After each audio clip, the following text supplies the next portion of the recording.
realize all you see is for you and I. In your dreams, through the nights, every moment that passes by, look to the heavens, hands spread wide, thanking Allah the Most High. There is no God but Allah. Bismillahir Rahmanir Rahim. Assalamu alaikum wa rahmatullahi wa barakatuh.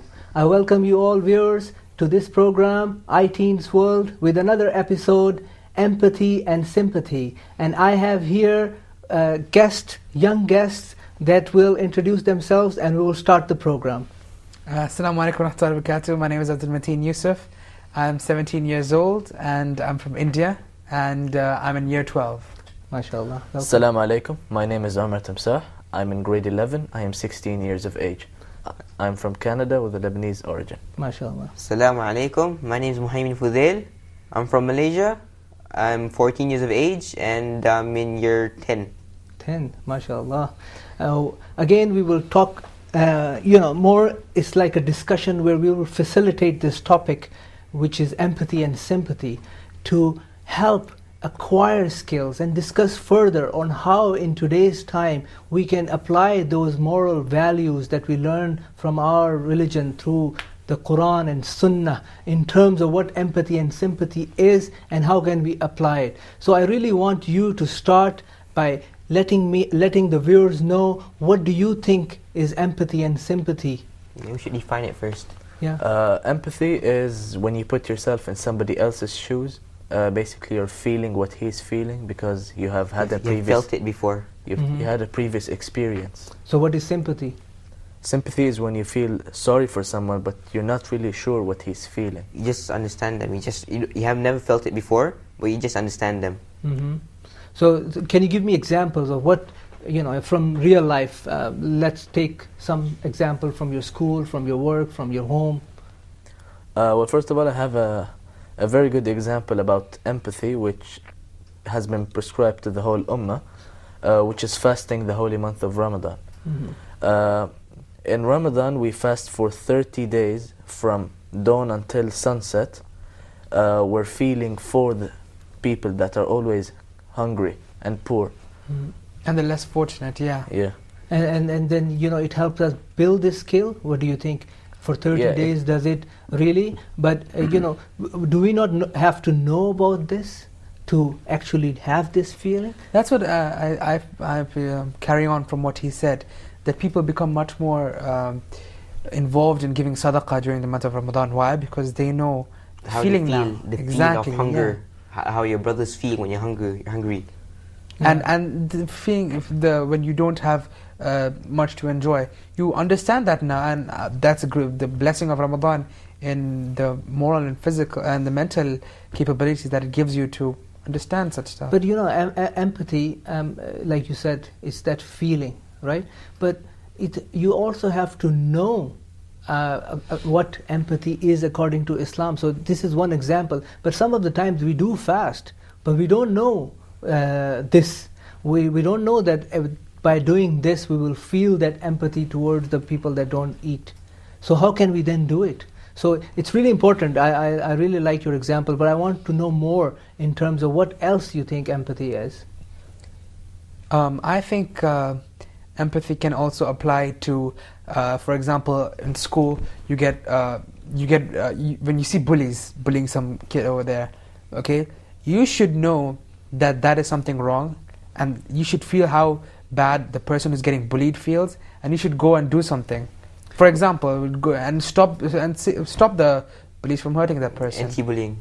Yeah, anti-bullying. Yeah. But you can run a campaign. I mean, it's just not getting involved into in this aspect, yes. In this aspect. But what else do you think? So how does it relate to Islam? Like other than how do you develop this skill? Fasting is a good example of that, because that gives you self-restraint. Yeah, but is there and any respect other thing for other individuals? And does it mean that fasting only in the month of Ramadan or fasting throughout the year? Well, usually you can fast the 6 days of Shawwal. You can fast on the day of Arafah. Mondays and Mondays Thursdays and as well. Thursdays are part And I of the think sunnah. the Prophet 13, ﷺ 14th, also, and 15th. said that the youth should fast on Mondays and Thursdays if they feel that they are not married, and it helps. And I think a lot of I think young brothers, mashallah, have taken this, and you can see a lot of more people actually fasting on Mondays and Thursdays, which we might not be exposed to it, but there are other people that if you are a regular visitor and you will find good companions, you will see that they are practicing it more than before. Well, the problem is a minority of Muslims, mostly in youth, they don't know the purpose of fasting. Yeah. Yeah, true. Some people just fast because of the money you get after Eid. so like you just fast. Oh, you fasted this whole Ramadan. Here's some money. Yeah, that's mostly a cultural thing as well. Yeah. But as well, maybe because everybody's doing the fasting thing.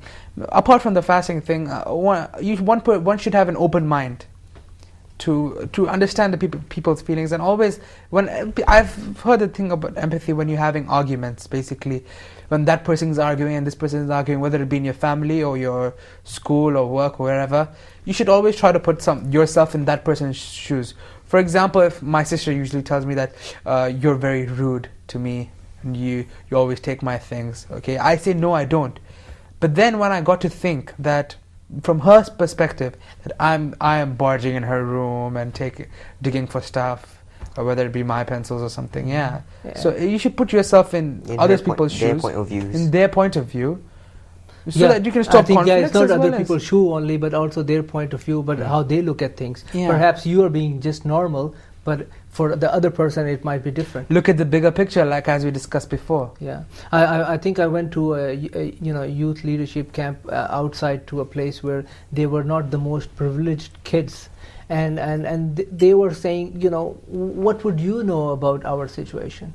What would you know if you haven't come and visited our homes? So you can talk about all these things about developing skills and developing that social entrepreneurship concept, but he said, have you looked at it in our lives?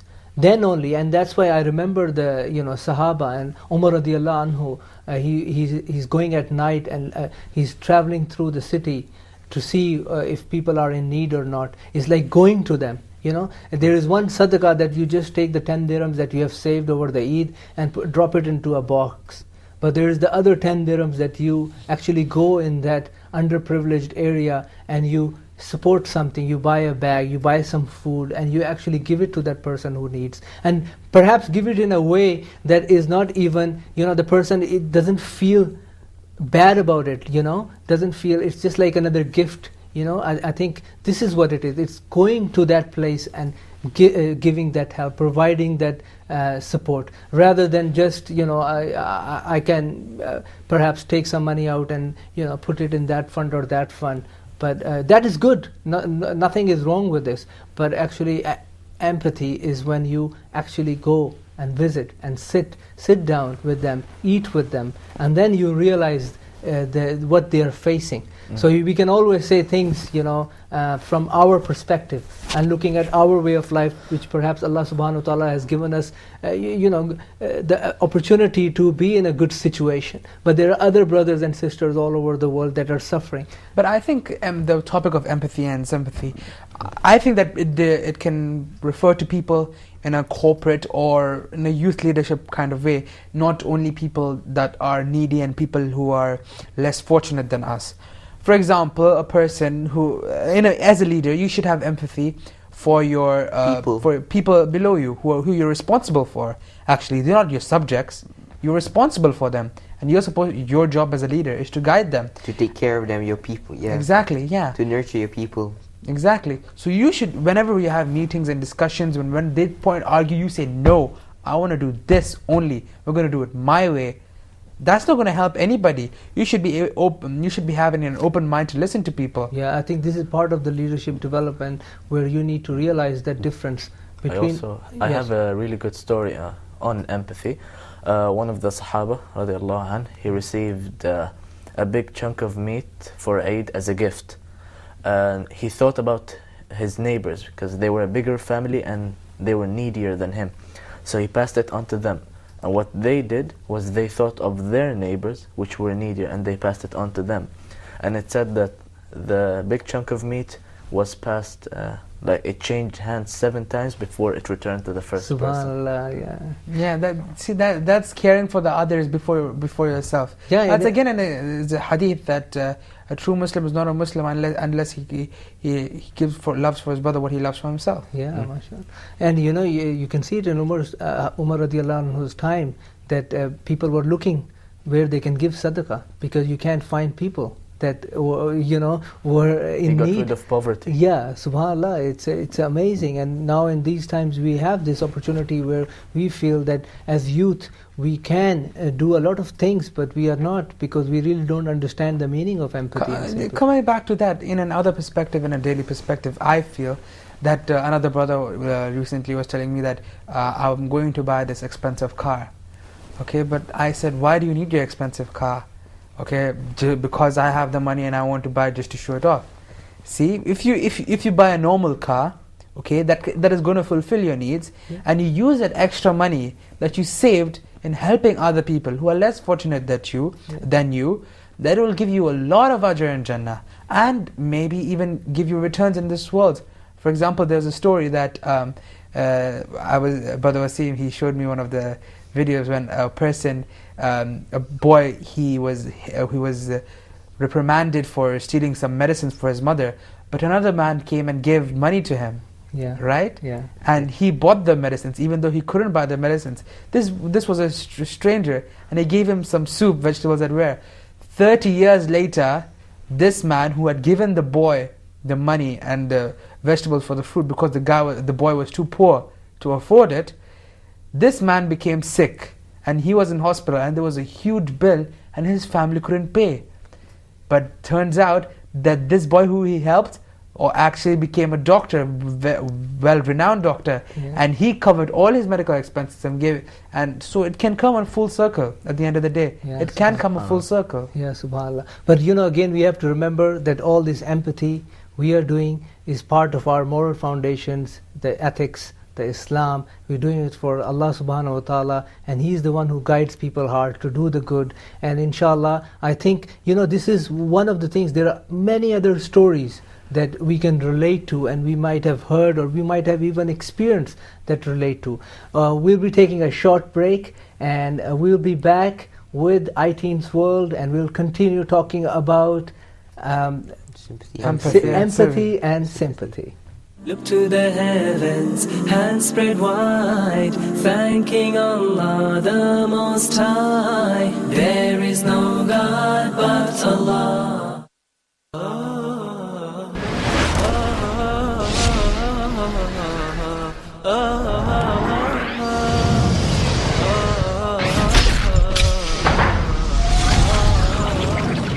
We can't just take knowledge and keep it as information. We have to transfer it into action.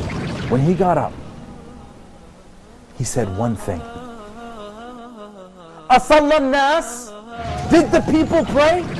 In Hajj, for example, the primary example of how multiculturalism really looks like. All equal. I've got a dentist in Canada.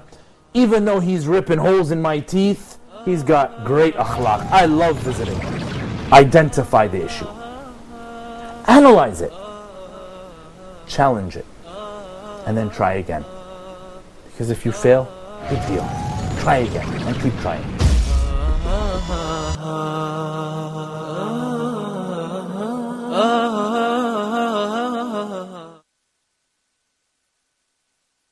Look to the heavens, hands spread wide, thanking Allah the Most High. There is no God but Allah. Assalamu alaikum wa rahmatullah. Welcome back to iTeens World, and we are discussing today empathy and sympathy, and we were just hearing a wonderful story from Abdul Mateen, and we'll continue with some real life examples on empathy and sympathy. We talked about empathy, and we will now focus a little bit about sympathy. Brother Wasim, do you have any real life encounters, stories about sympathy? Sympathy, I think, it's. I've seen this guy in Canada, and what he does is basically he helps students to go to university, and once the university is done, he will say, okay, you owe me this much amount. I've paid this 4 years for you. Now go and find another student and help him. So this is like continuing type of charity. Continuous charity. But I don't know if it fits into sympathy or empathy. But what do you think? Well, it really depends on the situation of the person. Yes. For example, you said... No, of course, he looks at students that cannot afford college education. Then it falls in sympathy. Yes. Yeah. But when he was younger and he could not afford it, then he felt the troubles. So it's going to be empathy. Sense it's an empathy. Yeah, that's a very good way to look at it. If you feel it, then it's an empathy. If you just understand it, but you've never felt it before, that's sympathy. It's the same thing as sponsoring an orphan. Yeah, it's the same thing as taking the 10 dirhams and putting it without feeling anything. And that's why in our deen it's encouraged to go and visit the needy and help them there with them. When you are there, of course you haven't experienced, but you are there, you might experience what they are going through. May not be same as themselves, but you will have to a certain degree. Yeah, and you will build that relation, subhanAllah. Again, going out from the perspective of only needy people, we can say that sympathy part of leadership in an organization or as a youth leader is like, for example, if a person has had a tragedy, somebody has loved one has had something happen to him, you should have the sympathy as a leader to not burden him with work or stuff like that in his time of mourning, or just normally you can't you should as a leader know a person's limitations, and you can't burden them with things that they can't do. I think that's an important aspect. For example, I worked with Muhaymin. I burdened him with a lot of stuff, and then I realized later on that, this is too much. Buy me food later. That was true. Another example is one of the renowned preachers from Africa, and he did a lot of community work, and he just passed away in August. Allah may forgive his soul and give him paradise. He did a lot of work, but how did he start? He was in his youth, and he saw some laborers working in the Middle East. The sun is very hot and summer times, and he basically looked at these guys working in super hot climate, and he just felt sorry. So he went and he brought some cold water bottles. He was in grade 9 or 10, and he just shared that water with them. And this was the starting of his journey towards becoming the biggest da'i in Africa. But what he did, he didn't stay there. He actually went to Africa. This is, I think, you have to experience it. You have to be part of it. So sympathy is not just from here, other people are doing it, so I don't need to do it. I think youth need to take that initiative. Do it. Having an open mind, other than from the random internet and the stuff that we're usually involved in, I think we should have an open mind to the world and take in account of what's happening around us, the people that are there around us, the circumstances that they're facing, the possibility of us somehow, anyhow helping them. For the same example that you said, water. I remember once my mother, she made a milkshake with a big bottle, and I had to go and give it out to these workers who were sweeping the park. It felt really good after that, and I still remember to this day. And whenever, especially in the heat that we face in Dubai over here, I always have the initiative of giving water to people, because it really is a big sadaqah, and that's what you can see many houses over here. They have their water fountains outside, so that anybody who is thirsty can come and drink water. I think that's a great example of having sympathy for the less fortunate among us. Not only do you get hasanat for doing so, but you also feel good about it. True, exactly. And then it's going to give you initiative to carry on the good. And make you better as a person rather than just... I mean, again, we do it for the sake of Allah, and we pray that Allah subhanahu wa ta'ala accepts it from us. You should have proper intention. Yeah, proper intention for everything. All these things we are discussing, we do it for the sake of Allah, and we want to make sure that our intention is very clear at all times. And yes, there is one thing that you feel good, but it's the other thing is that who is now benefiting? It's you, and it's Allah subhanahu wa ta'ala is happy from you. And what are we living for? We're living for the pleasure of Allah subhanahu wa ta'ala. So yes, again, I really appreciate these stories. I think there can be more added to the topic, but one thing is, we need to really work towards building that skill. Why? Because we do feel that there are millions of the people in the world that don't have food, they don't have electricity, they don't have water. What have we contributed towards it? Yeah, a lot of people are working towards it, a lot of people are doing things, but have we done our share towards the ummah? Have we done our share towards the world humanity? And it may not even be in a objectified way. It can just be saying something nice to people. Yeah. I've had just by a person smiling at me, I feel much better. Yeah. And that I try to reciprocate the same thing by smiling. Just a small example, and the Prophet ﷺ said, smiling is a sadaqah. Yeah, yeah. Why? Because it really has an impact on people when you actually do it. I mean, there is another example. One of my colleagues, he was saying, when you visit old people's home, you feel so welcomed. And subhanAllah, now we have old people's home in Muslim countries, some of the Muslim countries. Which is very... and he was saying that if you visit them, subhanAllah, they give you so much dua. And these are all Muslims. Yeah. But subhanAllah, for some reason, they are not staying with their parents or their families. They have been moved out or for some reason. And visit the old. This and is the one sick of the as well, yeah. Manners and etiquettes of our religion. Visit the sick.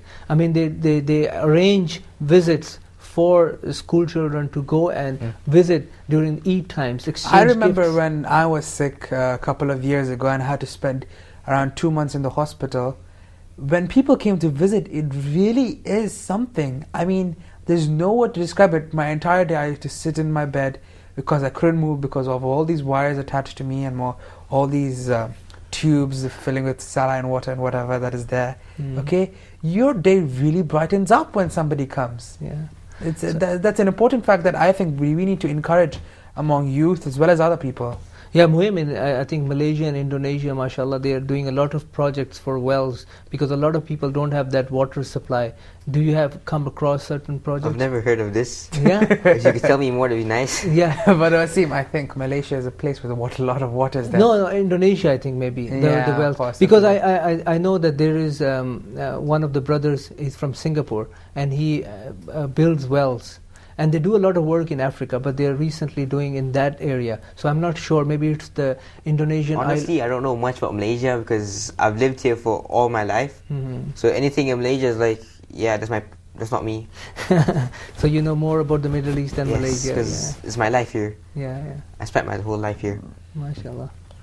So you can give some examples upon some of the sympathy acts that you've seen around here? Honestly, when I was a child, I had a friend who lost his cat. And his cat just wandered off and cards came in and Killed it. yeah. So then he called me. I was like 6 or 7, somewhere there. He called me to tell me about the story with tears in his eyes. You could feel his sadness, okay? My cat died and all this. And then my reply to him was, so tomorrow you're not coming for football? I had no sympathy for him. I was a bad friend. We all know cats weren't loyal. No, I think we need to learn from other people's lives that have changed because of someone's empathy and sympathy. Yeah, basically caring more about others than just yourself. Yeah. What do you think is more important, empathy or sympathy? I think empathy. What do you think? I think empathy. I think it both of depends them on Each situation is unique. Because you won't have that empathy unless because you faced it. until you have. But then it experienced is really interconnected, empathy and sympathy. It's because if you don't have empathy, how can you have sympathy then? Yeah. But again, at the end, it's for the intention, for the sake of Allah, for the pleasure of Allah subhanahu wa ta'ala. So we need to keep this and as a reminder to ourselves when we do these acts that will perhaps make us better leaders. Because if you look at the companions of the Prophet ﷺ, and we look at the governments they were running, the leadership of these people, and how they showed empathy and sympathy, even being the leaders of the biggest empires, they had that empathy and sympathy towards their people. And it can be people that was actually questioning their leadership, and they were so nice and humble, and that had the humility and the empathy and sympathy that there should be no one. I think Hazrat Umar radiallahu anhu said something about even if a animal is died of hunger, something like that. Yeah, do you remember this quote? Oh yes, if a donkey had died in Iraq, I would feel responsible for it. And the people said, why, oh Amir al-Mu'mineen, that is so far away? But he said, that's still my land. Yeah. And that too, that's an animal. Imagine how much care he had for for his people. And the same thing that goes. Remember the story of Battle of Badr? Before the Battle of Badr, the Prophet ﷺ prayed so much to Allah to make his battle successful. And that is how much worry he had for his people. And at the end of the day, it did pay off. I really think as a leader, sympathy and empathy is a very important aspect.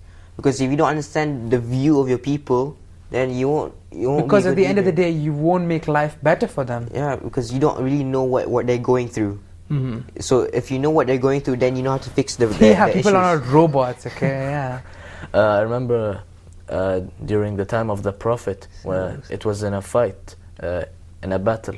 I don't remember which battle, but it was generally spoken for all the upcoming battles that they would not harm any old man, they would not harm any woman, they would not harm any children, Yeah, the and they would guidelines, not harm any subhanallah. trees.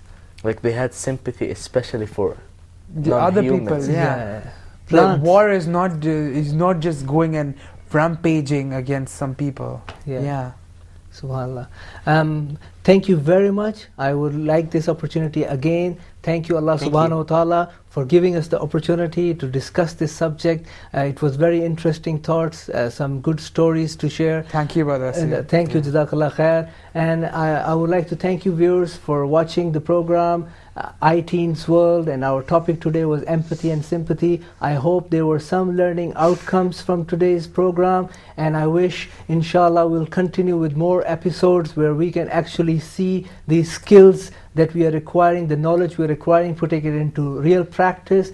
And inshallah, until next time, assalamu alaikum wa rahmatullahi wa barakatuh. The window, realize all you see is for you and I. In your dreams, through the nights, every moment that passes by, look to the heavens, hands spread wide, thanking Allah the Most High. There is no God but Allah, Muhammad is His messenger. Look to the heavens, hands spread wide, thanking Allah the Most High. There is no God but Allah, Muhammad is His messenger.